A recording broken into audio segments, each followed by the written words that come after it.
Hi, I'm Erik, and this is Adventures in Golf. And for this episode, we've been shipwrecked just off the coast of an island that's been unknown to man for 100 million years. Bermuda was first visited by the Spanish, who left behind some pigs, and then the English, who left behind some cannons and some rum. But, as always, we're here for the golf.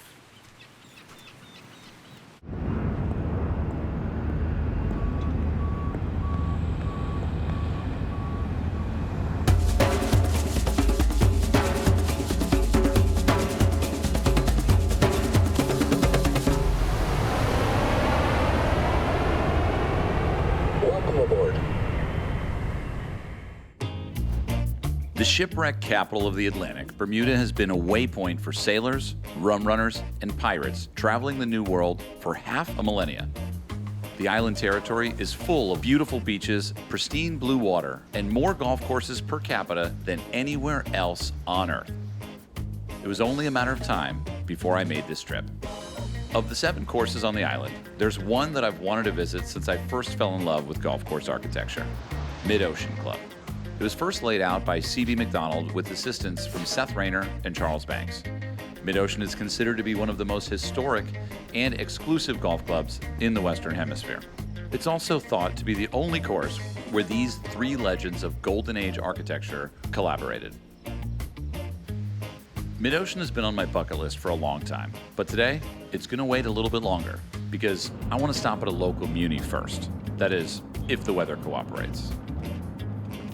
You know, we're here for a couple days, Lloyd. How's the weather going to be? Not too good after today. Tomorrow's going to be rainy and windy. There's actually a small craft warning starting tonight. Our driver for this trip is Lloyd Roberts. Lloyd tells us about the island that he grew up on. So why do people come here? What's everyone doing right now? Why are they all going to work? Like, what's going on? We go to work to make sure that you guys keep coming. But it seems like there's an industry here that's not tourism. That is correct. That's the insurance industry. Insurance. Yep. Insurance and reinsurance. That accounts for about 80% of our GDP. 80% of the GDP is insurance. Correct. For a place mostly associated with tourism, there's much more to Bermuda than retirees and flip-flops. And so begins my Bermuda education, which continues here at Ocean View Golf Course. Hi, how's it going to meet you? Yeah. Hey, Quinton. Eric. Nice to meet you, buddy. How are you? I'm well, and yourself? Dude, we're so excited to be here. Yeah, man, welcome to Ocean View. Yeah, this Good is to have you. great. And congratulations. Thank you. This is the newly elected president of the Bermuda PGA, Quinton Sherlock. Quinton is a local golf pro whose relationship with golf started at a young age. Growing up, one of the great things is that as a kid, we had the most golf courses per capita. So we had 9 golf courses. 2 of them have hosted our PGA Tour events, Port Royal and Mid-Ocean, and then some other, fantastic tracks with some lovely views. So I was fortunate enough to kind of get some early exposure and just kind of hung in there. Yeah. Yeah, man. He's also a past president of Ocean View Golf Club, a position he remembers with pride. One thing I'll tell you about Ocean View is the first golf course that was really opened up to blacks on the island. Okay. If you know a little bit about Bermuda's history, that we did have a period of segregation and blacks weren't allowed to play except for what they called the crack of dawn golfers, who had to play before the sun came up, when the dew was on the ground, and then go and caddy. But in the 1950s, I think, Ocean View was established as the first golf course that was not just for blacks, let me say it right, but for everybody. Right. And so this was a place where everyone could come and play. So if you don't mind, I'd just like to take you through and kind of see some of our pictures and just see a little bit of our history, which is very rich, and we're very proud of our history at Ocean View. I'd be honored, yeah. Let's go. So these are 3 founding members, Mr. Simons, Mr. Pitt, and also Mr. Lowe. The course itself dates back as far as the late 1920s, when it was then known as Devonshire Golf Links. Ocean View's history is murky.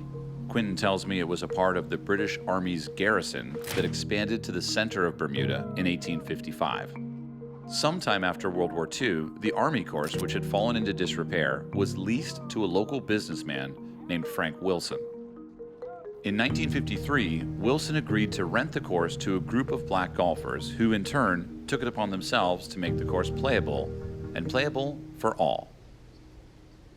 Tell me a little bit about the course.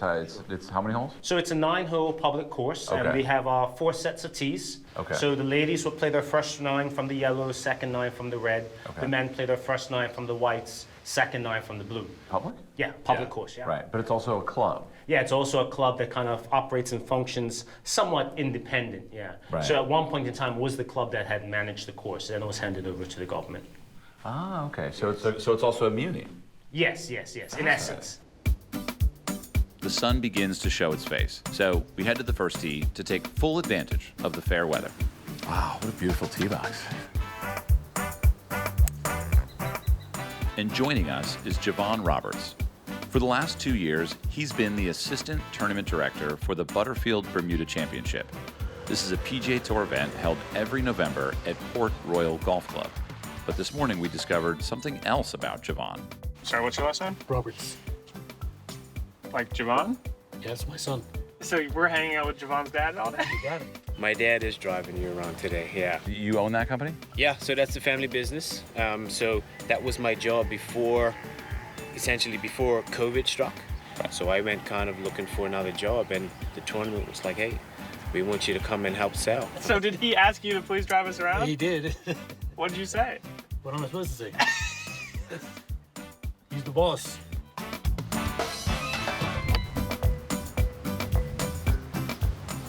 This is my first golf swing on Bermuda. I don't really count a country as visited until I've hit a golf shot there.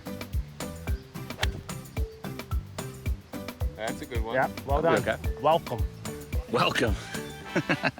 One of the things that we are credited to that was recently discovered by our professor, Dr. Jeff Simmons, was that a former head pro actually helped to break the color barrier in the U.S. golf in the professional ranks. His name was Lewis Kid Corbin. Corbin developed his craft at Devonshire Links, reportedly working as the head pro back in 1933. Throughout the 30s and 40s, he would travel abroad with the sole purpose of playing in golf tournaments. He would call in to enter an event with the last name Corbin and with an accent from Bermuda. So they didn't know any difference about who he was. He shows up and in this time as a black guy, and they're like, who are you caddying for? Right, that's And exactly he's like, no, it. I'm here to play. And then what happens? Sometimes I think he's even gotten to play. Hence why they say he was one of those that helped to break the color barrier. So he's kind of the Rosa Parks of golf. Yes. And one of his other claims to fame is that he taught Joe Louis how to play golf. So we have the image here with Corbin, Lewis, and 3 other Ocean View members. Lewis, like so many of us, became addicted to golf and, alongside Corbin, became a leading advocate for golf integration, which brings us right back to Ocean View. Ocean View is the co-host of what we call the annual Governor's Cup. And so what happened from the establishment of Ocean View, we had an Ocean View team that would be pitched against a team that the governor got to select and pick. And 9 times out of 10, the governor ended up picking players from Mid-Ocean, Belmont, and Riddles Bay. And so a lot of these images on the bottom row here would be old Governor's Cup images. So you can see the governor there in the middle. That's his team, and that's the Ocean View team. Oh, wow. And that would have been back in the 50s at the old clubhouse over the other side behind number 7 tee box. So you're saying this is basically a Ryder Cup match between 2 races? There you go, yeah. Wow. But again, using the wonderful game of golf to bring us together in a very positive way. And I'll tell you, until this day, this event is still being hosted and held. The Governor's Cup. Yep, the Governor's Cup. This is awesome. Like, I feel like if you just came here and played here without even any of the stories that you were telling me that make this golf club really important, I mean, this course is awesome. Yeah, you'll enjoy it. Yeah, this is just like stunning. You still got to golf your ball, you know? Yeah, exactly. And then you can take in the scenery along with it. Yeah, just avoid the bunkers.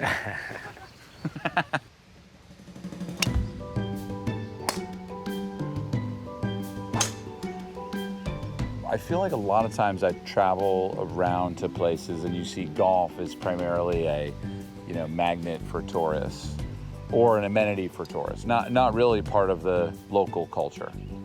I would say 9 times out of 10. Is that true here? No, I mean, this is a course, the people's course. 90% of the play that you'll find in Ocean View are going to be locals. 10%, 15% might be tourists. During the heavy tourist season, we get a few kind of the cruise ship visitors, but the majority, our bread and butter, if you will, are locals. Locals, like Richard. What brought you to the island? Well, it was what drove me out of Scotland, which was the rain. I got off the plane and I got this blast, like opening another door.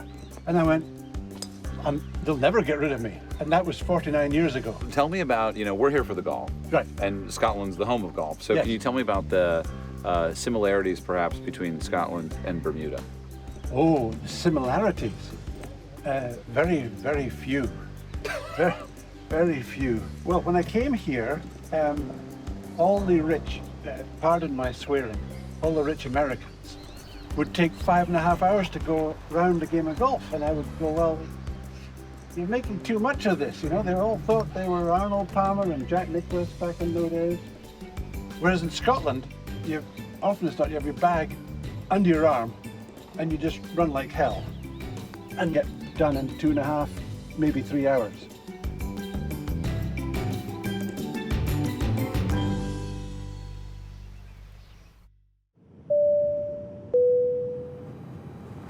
Hey, I want to take a quick second and thank United Airlines for allowing us to travel the world these last 8 years and make this show. It's truly been an adventure. So for your next adventure, consider booking your trip on the airline with more international destinations than any other on United.com. This is members of Ocean View versus members of Mid-Ocean playing in something called the Friendship Cup. Yes. What is that? So this is more of just an inter-club match. Okay. Separate and different from the Governor's Cup. So the Governor's Cup could have Mid-Ocean, could have other clubs. But this is strictly Mid-Ocean team versus an Ocean View team playing it out in the Friendship Cup here at Ocean View. And we can see the carnage that had taken place. 119 to 70. Well, what's really interesting is that I don't know of that many places in the world where a top 100 golf course goes up against, a 9-hole municipal golf course, right? And I'm not making a comment on the relevance of Ocean View in terms of the history of golf on the island, but when you zoom out into, for example, the United States, where we have 18,000 golf courses, that just wouldn't happen. Yeah, but it's cool that it does here. That's the uniqueness of the island and being in such a small space. Yeah. We have to engage and we have to interact. Yeah. So we just try to make the most of that. So they're trying to get out early Friday morning to play a few holes down there. A little match, 2-man match. Inspired by the Friendship Cup, we asked Quinton to set up a match between us and the Mid-Ocean Club for 2 days from now.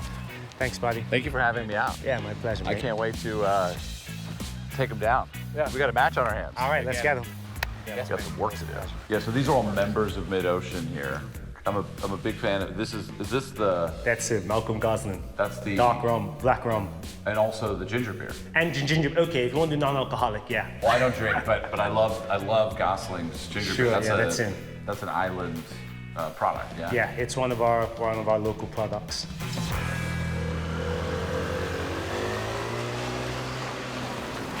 Here we age all of the Gosling's Family Reserve Old Rum, the Papa Seal, which is a single barrel rum. We also have a rye barrel finish rum as well. So all that, small batch rum ages here on the island. This is Andrew Holmes, brand director for Gosling's Rum, Bermuda's most famous export. What's the volume in here? It's close to 800 barrels that we have aging down here, which is actually only a fraction of what we have aged in an oak. But we can't age it all here on the island because we don't have the space. Right. So we do age a lot of rum down in the West Indies and ship it here to Bermuda. The history of the Gosling family, how did they end up here? So the Goslings are originally from England. And in 1806, a gentleman by the name of William Gosling chartered a ship called the Mercury and loaded the boat up with 10,000 pounds sterling worth of wines and spirits, which was basically, a pirate ship full of booze. And he decided it was better for him to remain in England where he could oversee the business and asked his eldest son, James, to get on the boat and make the voyage across the Atlantic. So obviously, James is pretty excited to get on a boat with that much of his father's alcohol.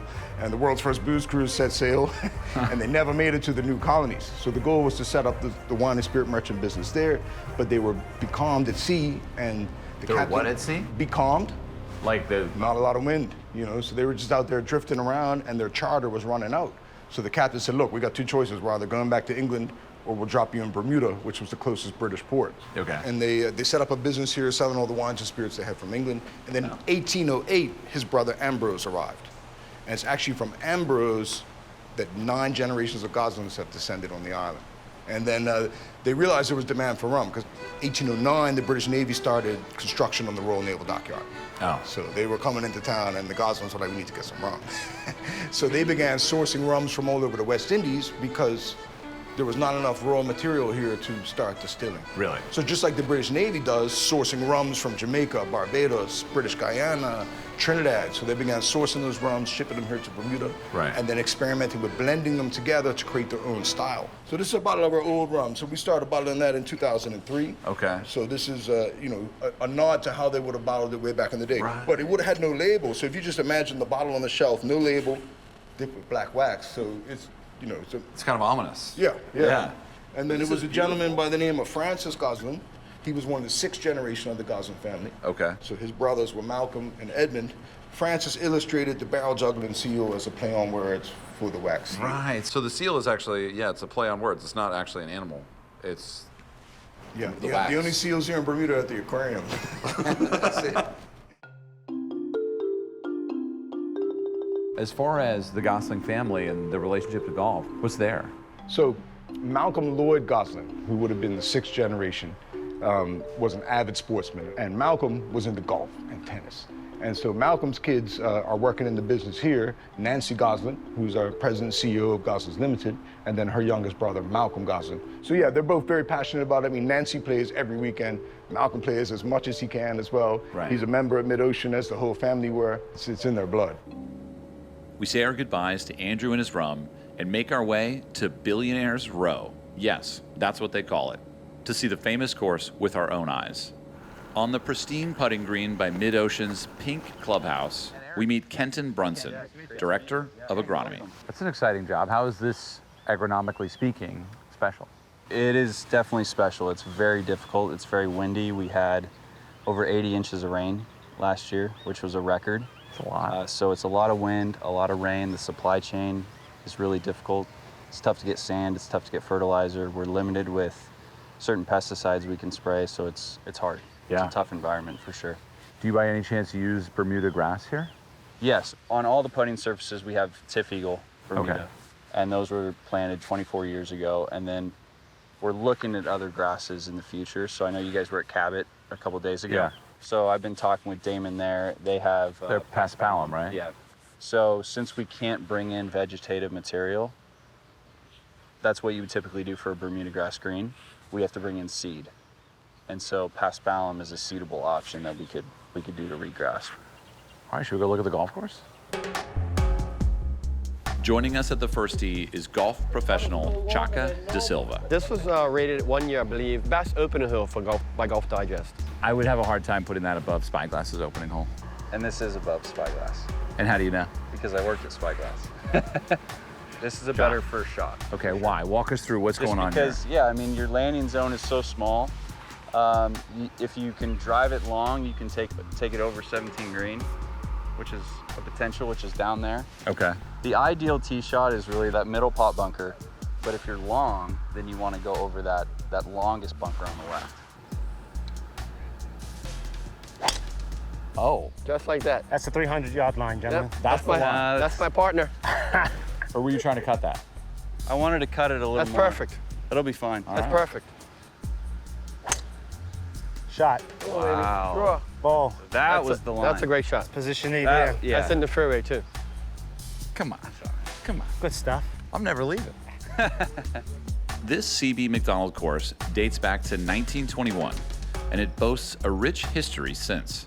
Asking around for the club historian, our conversation leads to a name that I'm actually familiar with. So I decided to borrow Chaka's phone and surprise him with a call. So this is a member, David Woodcock, who I've never met, but we've followed each other on Instagram for years.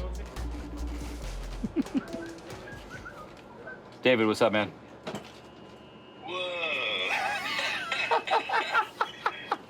What? Okay, you're in Bermuda? Yeah, we're at Mid-Ocean, dude. We just got here. Oh, for fuck's sake. I mean, it's only you're only about 3 years late past my invitation, but, which you did kindly respond to. So, Yeah. You know, one of the things we were just talking about, actually, David, is going through the clubhouse and kind of getting a members tour that really dives into the history of, the pedigree of the course. Sure. You want to do that? Yeah, I can do that.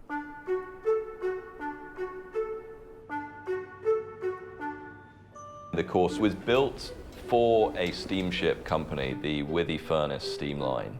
They were looking for offerings to, I think, provide to their customers as an incentive to get down to Bermuda. And in the early 1920s, they engaged CBM to come down here and design a course. I mean, I think, you know, Prohibition had something to do with it as well in America at the time. It was the early 1920s. Prohibition had just started, so maybe they were looking for an option to go somewhere else to have a drink. And that's something we do well here. So they came down. The course was, I think, ultimately opened in 1923 formally, but 1921 is the sort of the date that we run our inception from. And then in 1951, Withy Furnace, you know, post World War II, they were, I think, restructuring, and they eventually they said, you know, we want to sell the course, and so they sold the course, and a collective of local Bermudian families got together, bought the course, and turned it into the Mid-Ocean Club. So what was it called before? I think it was just Mid-Ocean Golf Course, but I don't. So it wasn't really private? No. Interesting. No. And, you know, there's still this air of, we are a members club, but like the UK model here, we have the opportunity for people to come and pay and play on Mondays, Wednesdays, and Fridays. So you can still do that here. That's fantastic. Yeah, which I love it. Look at this. Just, that is not a inviting approach. Easy game. A little left of the pin. I think one of the things that's interesting about Mid-Ocean specifically too is it's like the echelon of guests, not even members. Yeah. And this kind of presidential lineage of, I mean, the Winston Churchill room is right over Winston here. Churchill room, Eisenhower. Yeah, we've got a few named. So yeah, it's been a place for summit meetings for a long time. We had Churchill, Eisenhower, and Joseph Laniel, the French Prime Minister, get together. And then there was a subsequent one, I think 4 years later, with Harold Macmillan and Eisenhower. And then over the years, yeah, Sir John Swan, former Premier here, has hosted many dignitaries here. And George H.W. Bush, when he was president, came down and the US residence at the time was in the middle of the island. And for whatever reason, it was felt that the most appropriate way of getting him here was on Marine One to land on the 18th green. So that's certainly one way of getting around the island. So Eric, this is my favorite spot on the golf course. Why? Number 1 green, 2 tee box. I think it's just an amazing view. If you come up here with a bad attitude or having a bad day or not in a great mood, this kind of changes it all for you. Describe the golf course to someone who can't see it. A lot of pushed up greens, so you've got to have your aerial game with you. And Bermuda grass, you've got to be able to handle Bermuda grass, particularly when it comes to around the greens. I would just say, actually commit. Do don't commit. quit. Yeah, don't quit. Yeah, okay. That time we just kind of stopped at the ground. I sure did. So would I just take it? There you go. You got to follow through so far, but at least kind of get that club through impact. Okay. I think it's a very thick grass, and it you know, if you don't quite get that leading edge right, then it's going to grab a hold of it real quick. Oh, you're speaking of this grass in comparison to the Scottish fescue, which is exactly like concrete. Yeah, exactly. There you go. Good stuff. 2024 is starting off strong. There we go. The best is yet to come. Look at that. What about the speed, though, Chaka? What about the speed? These are your greens. Yeah, but What kind of agronomist asks? Chaka's the I one played them yesterday. He's the one that You played chose the speed. You're the only person responsible Mother for the speed. Nature. A little further right than that. Mother Nature chooses There the you go. speed. That's good. Well, you're in her family, dude. Oh, here you go. He's just doing that to lure us into a false sense of security. Yeah. But you guys are away.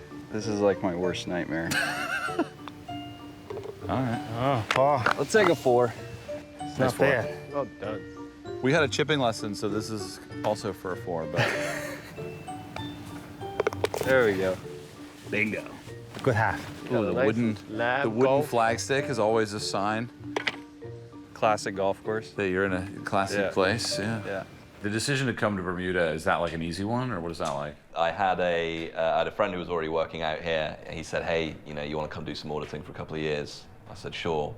Where's Bermuda? So first port of call was to look at it on the map and think, okay, yep, that truly is nowhere near the rest of the Caribbean. And then did a bit more research, had a couple of telephone interviews with my future employers, and they didn't see through me just then, so they took me on and came out for a 2-year contract, and 11 years later I'm still here. So yeah, great place to be.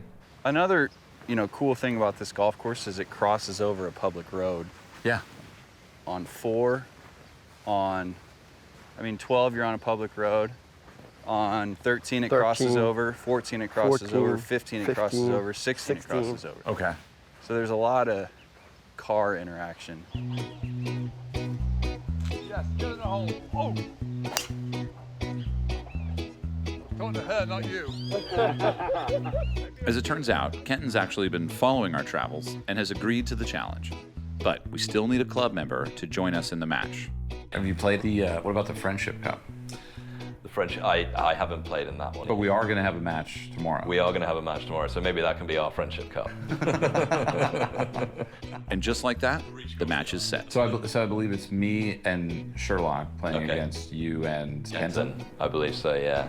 So he'll show me where all the bad blades of grass are that I shouldn't be chipping off, and then we'll hopefully take you guys to town.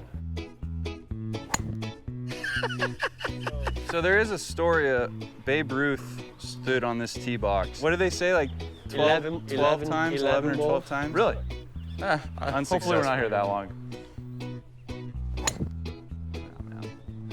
Get them out the way now, not to worry. We need to go to the range, Sherlock. Just sort some things out. Yeah.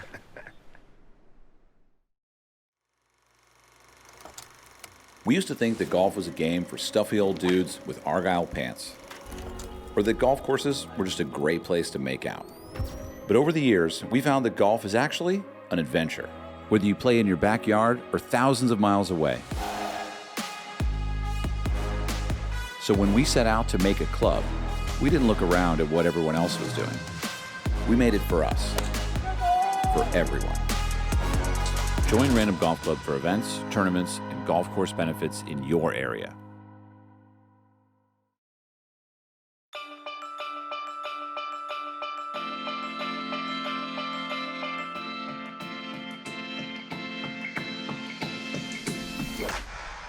From our first moments with Lloyd, to Quinton's clubhouse full of photographs, to the infamous greens of mid-ocean, it's become clear to me just how special Bermuda truly is.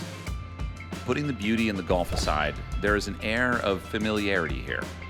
Maybe it's because the island is only 21 square miles, but it feels as if we are all neighbors, or perhaps shipwrecked passengers, making the most of a waylaid voyage. On our first day, Lloyd told us about rock fever. It's the sensation one gets from living in an isolated community far away from a larger civilization. It can be easy to feel alone, but even over just the past few days, I've rarely felt so connected. Sure, it's easy to point out the differences in our match today. Private v public.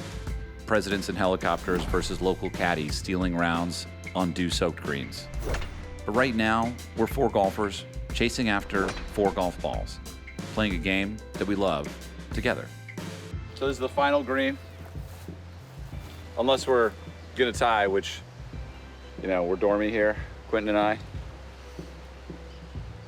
But we're both line 2, and David and Quinton are line 3.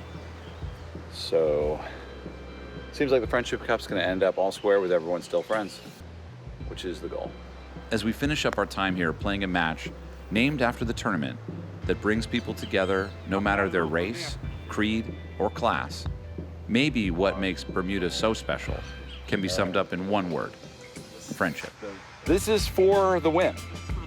This is for the win. So it all comes down to one putt for Mr. David Woodcock.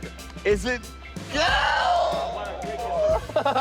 You know, we don't want to beat you guys up too badly first time, man. Thank you very much. That was really fun. Thank you for having us out. Quinton, well played, buddy. That was excellent. Enjoyed it. Thanks, Eric. Ken, thank you so much. Play partner. Yeah. Quinton, Good stuff, man. he said it was going to be on confidence. That's it. When did you know the match was yours today? Well, pretty much from the start. We trying to give these guys a head lead.